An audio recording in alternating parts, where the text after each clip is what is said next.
Giuseppe Saverio Raffaele Mercadante, compositor italiano nacido en 1795 y fallecido el 17 de diciembre del año 1870. Él nació en un lugar, un pueblito ahí cerquita de Nápoles, que se llama Altamura. Y en Altamura fue bautizado el 17 de septiembre del año 1795. Normalmente se bautizaban al mes de haber nacido. En algunas partes, en otras se bautizaban al día siguiente. Era, pues, salvo con y sobre todo porque la gente tenía mucho miedo de que los niños se fueran para el limbo. Ahora, como ya el limbo está descartado, yo no sé para dónde se irán, porque eso ya parece que ya pasó al folclore, pasó de las creencias al folclore. Pero de todas maneras la gente no le rocea mucho al bautismo, y se está haciendo, pues, generalmente en Italia y en España, en los países latinos, que eran, pues, en realidad como digamos, los de costumbres más acendradas en el catolicismo, se bautizaban al día siguiente, si era posible, porque en otros lugares se bautizaba o al domingo o al mes. Sospechamos que el señor Mercadante haya nacido la víspera, es decir, el 16 de septiembre del año 1795. Lo único que sí se sabe es el día en que murió. El día en que murió Mercadante se cumplía un siglo de haber sido bautizado Ludwig van Beethoven. Fue el 17 de diciembre del año 1870, en el centenario del nacimiento del bautizo de Beethoven. Este muchacho, Saverio Mercadante, pues claro, uno al pie de Nápoles tenía que dedicarse necesariamente a la ópera. Nápoles era, entre otras cosas, la ciudad más grande de Europa. En esta época era la gran metrópoli, tal vez, es decir, la segunda en tamaño, no en importancia no, porque eso es otra cosa, pero la condición de tamaño, de población, la que le seguía más o menos de cerca era Constantinopla, porque Londres y París eran dos pueblachos al lado de esto, y la misma Venecia era mucho menor menos poblada por lo menos que Nápoles. Y al fin y al cabo un puerto, ¿no? Puerto con todas las cosas, todas las características de un puerto, con marineros borrachines y pendencieros y todo lo que se quiera, y de costumbres más o menos torcidas. Esto favoreció mucho cierto tipo de diversiones, entre ellas la ópera. Nápoles tuvo por la ópera, pues, una afición así normal casi desde que nació. La ópera nació ahí cerca, nació en Florencia, en el año 1600, y en el año 1610 ya Nápoles tenía 6 teatros, señores teatros que daban representaciones casi diarias, lo que quería decir, pues, que la calidad era poca, pero la cantidad era mucha. En Nápoles tuvo un culto por la ópera y por el canto que fue extraordinario. Allá confluyeron muchos grandes músicos, y esto formó un centro musical, pues, realmente importante. Podría pensar uno en Pergolesi, en Alessandro Scarlatti, en maestros de estos, pues, inclusive compositores de más de 100 óperas, como el caso del señor Alessandro Scarlatti, compositores de una producción gigantesca. Nápoles se sorbía esto y mucho más. Aparte de las diversiones que eran, o de los teatros que tenían espectáculos que eran asequibles, o por lo menos a donde podía la gente concurrir, había otros lugares que eran privados. El caso, por ejemplo, de la reina Cristina la sacaron en bombas de fuego de Suecia. Esa la sacaron de allá, no sé cómo esa historia no me la conozco, pero sé que ella vivía refugiada en Italia, y tuvo, pues, algún tiempo tuvo su corte en Nápoles, y otro tiempo la tuvo en Roma, pero la corte tenía todas las características de una corte real. Ella tenía su teatro de ópera particular, con orquesta y con compositor a bordo. Por eso mentábamos a Alessandro Scarlatti, que fue su maestro de capilla de esa corte extraña asilada en Italia. Nápoles era, pues, en el campo de la ópera, era absolutamente insaciable. Los compositores encontraban que Nápoles, el que tuviera talento, Nápoles lo recibía con los brazos abiertos. aparte de eso, una condición que es natural en los italianos, es la voz. El italiano cultiva la voz, adora la voz, le encanta todo lo que sea vocal. El italiano nunca, a pesar de que Italia fue la que le proporcionó los mejores instrumentos a la cultura musical europea, los famosos fabricantes como los maestros Amati, Stradivari, Guarnerius, todos aquellos, fue Italia la patria de la música vocal. Así fuera Vivaldi, pues compusiera 1000 conciertos, eso no tenía mucha importancia frente a las óperas que compuso. Las óperas de Vivaldi ya las olvidamos casi todas. Es decir, de pronto se oyen por allá, sí, los náufragos restos, de Manlio y algunas de esas óperas que subsisten a pesar de todo, pero a los italianos les interesaba era la voz, a tal punto que la calidad misma de la música era poco importante. Era necesario, sí, que hubiera un buen manejo de la parte vocal. Y este buen manejo había que estudiarlo. Esto no era... por eso Nápoles tuvo siempre unas excepcionales escuelas de canto. Había 2 maestros famosísimos, que fueron precisamente los maestros de Saverio, nuestro amigo de hoy, que eran el maestro Furno y el maestro Trito. Estos 2 maestros tuvieron a su cargo la educación de este muchacho. La educación en Nápoles era muy una manera tradicional muy italiana. Nápoles, como Venecia, tenían un carnaval feroz, de esos carnavales que apenas hacían como unas interrupciones leves en las esas temporadas de luto, de que son, por ejemplo, el Adviento, la Cuaresma. En esas épocas pues se moderaban un poquito, pero pasaba la Cuaresma y vuelve a arranque otra vez con otra, el carnaval seguía. Estos más o menos vivían en eso, algo parecido a lo que ocurría en Venecia. Eran 6, 7 meses de carnaval y de desenfreno, y naturalmente de ese desenfreno espantoso resultaban pues una cantidad enorme de niños expósitos, los niños que los dejaban en una canastica como a Moisés, pero no en el agua, los dejaban en la puerta de los conventos, y en ese las monjitas recogían niños en cantidades aterradoras, hasta que finalmente esto lo abocó pues el propio ayuntamiento, los municipios o las ciudades se hicieron cargo de estos niños. Eran muchísimos, entonces había que recibirlos en alguna parte, y pusieron unas instituciones que eran pues lugares de una especie de hospicios donde cuidaban a estos niños. Eran unos conservatorios, era el nombre que les pusieron, y el conservatorio pues les daban una educación elemental, alimentación, cobijo, pues un albergue, y los vestían y los cuidaban, y naturalmente había un énfasis muy especial en la parte musical. Había maestros magníficos a cargo de esos muchachos, y de ahí salieron pues entre otros genios como Pergolesi. Estos maestros pues formaban siempre dirigidos hacia la actividad operática. El estudio de la música se hacía generalmente mirando 2 aspectos: la capacidad melódica, es decir, la inventiva melódica.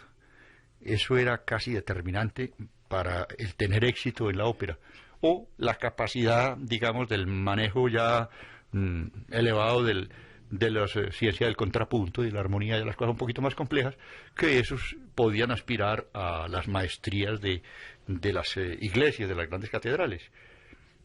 Naturalmente Saverio Mercadante hizo de todo, como hicieron todos los italianos, pero hizo ante todo unos primeros pasos en el campo de la ópera, la apoteosis de Hércules. Esa apoteosis fue muy bien recibida, apareció en el año 1819, y uno de los que aplaudió, es decir, pero de una manera como lo podía hacer Gioachino Rossini, estimuló a Saverio Mercadante a que se dedicara a la ópera. Y un consejo de Rossini, pues cuando Rossini le dice a uno de que sea la ópera, eso es una orden. Y si lo decía él, que era el que sabía. A esto le siguieron así, pues como inmediatamente, porque el éxito fue muy grande. Le sobrevino una ópera que fue Elisa e Claudio. Esa ya se la encargó la ciudad de Milán. La ciudad de Milán un poco más poco más distinguida, más caché, pues, sí, era más estirada, era como más clase. Esta obra fue realmente muy aplaudida, y esto lo indujo a él a irse a Viena. Viena era otro paseo, es que Viena era muy distinto. En Viena había triunfado Rossini de una manera espantosa, pues que Rossini llegó allá con Tancredo y casi acaba con Viena. Acabó con el pobre viejo Beethoven, que estaba pues bien metido en la grande, en una temporada muy mala. Cuando llega Rossini, pues enloquece a los vieneses con su Tancredo. Y eso, naturalmente, le abrió la ilusión a muchos músicos italianos que podían colonizar a Viena. No era tan fácil, la cosa no fue tan fácil.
Oh